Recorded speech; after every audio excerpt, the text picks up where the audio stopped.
Que uma das queixas frequentes que a família traz é que chama e a criança não atende. Por volta dos 9 meses, mais ou menos, 9, 10 meses, a criança já começa a reconhecer o próprio nome. Quando o adulto chama, a criança já sabe, já vira, já olha, né? Então, por volta de 1 ano, isso já está bem consolidado. E aí são crianças, às vezes, que, eu chamo, ele não vira, ele tá lá brincando, ele não olha para mim. Tem um olhar que foge, então quando tá conversando com alguém, foge um pouco do olhar. E aí são esses indícios que vão fazer. E aí, uma criança que a mãe tá chamando e não ouve, a gente precisa, às vezes, fazer uma audiometria para excluir uma perda auditiva. Tem, por exemplo, assim, às vezes é uma criança que a gente vê que tem alguns traços que podem ser de alguma síndrome genética. Então, assim, não necessariamente excluir, porque existe comorbidade com algumas síndromes genéticas, mas de também complementar mesmo a avaliação, né? Muitas vezes, né, a gente utiliza não é um exame complementar, mas é o exame clínico, a avaliação clínica, por exemplo, de fonoaudiólogo, de terapeuta ocupacional, que pode também ajudar a gente a fechar o diagnóstico, né? No caso, assim, né, da avaliação neuropsicológica que eu falei, já é mais para frente, assim, muitas vezes para tirar dúvidas mesmo, né? E ela sozinha não faz um diagnóstico. O diagnóstico de fato, clínico, tanto que não necessariamente você precisa de uma avaliação neuropsicológica para fazer.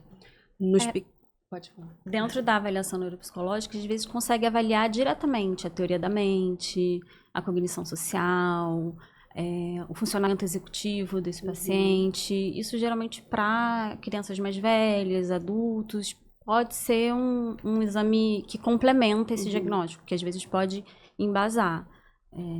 E sobre a idade, né?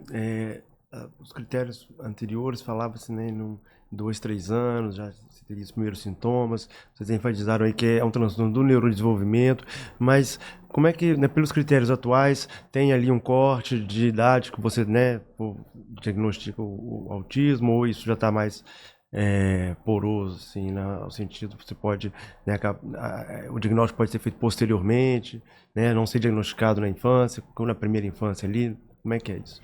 O transtorno ele precisa estar presente na infância e na primeira infância. Então, os primeiros sinais vão estar presentes ali. A gente tem estudos que corroboram muito já com dados em bebês. Mas os bebês, a gente ainda precisa observar mais o desenvolvimento. Então, você não vai fechar um diagnóstico de um bebê de 6 meses, 9 meses, 1 ano, né? Porque, por exemplo, com 1 ano eu não consigo nem ainda avaliar um atraso de fala específico. Às vezes a gente só vai conseguir caracterizar um atraso de fala, um transtorno de linguagem com 1 ano e meio, 2 anos.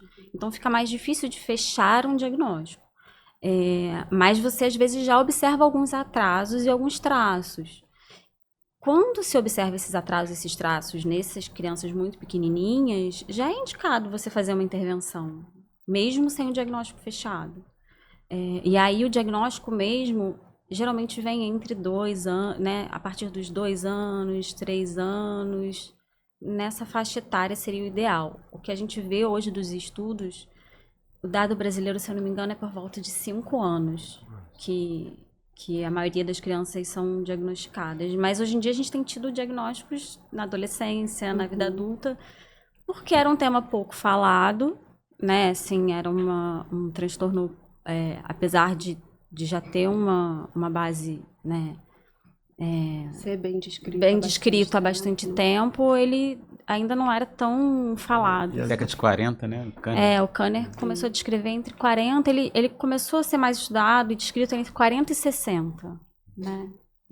Exatamente, a família, né, às vezes demora para perceber, né? Pode, né, achar que é um processo normal, tá demorando mesmo para falar, para se desenvolver, e às vezes atrasar um pouquinho a procura, né, para